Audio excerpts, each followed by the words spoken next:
reason we're having this event today is because it's such an important concept that I think gets lost amongst our community.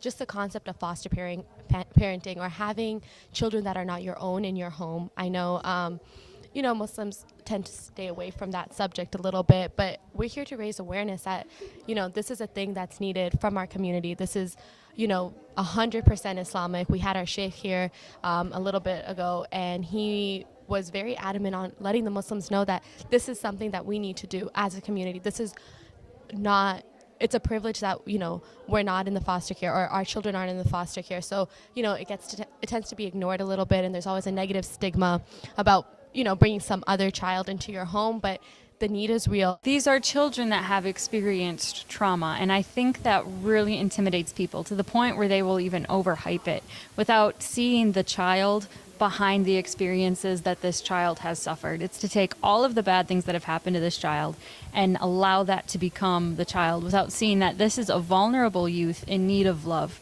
and that the fact that they have gone through trauma is itself a reason to step up and care for them, as opposed to a reason to step away and be afraid of them. It started with the refugee foster care, Kayla Park. She is really a great advocate for working with individuals who are needing of homes for a refugee community. She asked me to be a part because there's a need for Muslim foster families as well on the domestic side.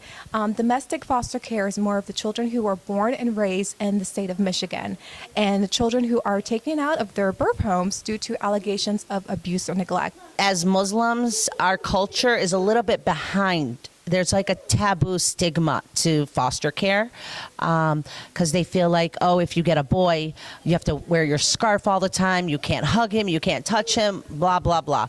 I'm not thinking about when he's 18. I'm thinking about when he's 4 and, forcibly taken out of a home and then thrown in a shelter or a non-Muslim home where he doesn't know anyone. And, we're losing our children slowly. So being on the panel, honestly, for me is very natural. This is something that I'm very passionate about. And being a licensed refugee foster parent, there are a lot of common questions that I get asked repeatedly. So being on the panel is just another one of those opportunities to help raise awareness of the need and to educate people of what it's like to be a licensed Muslim foster parent.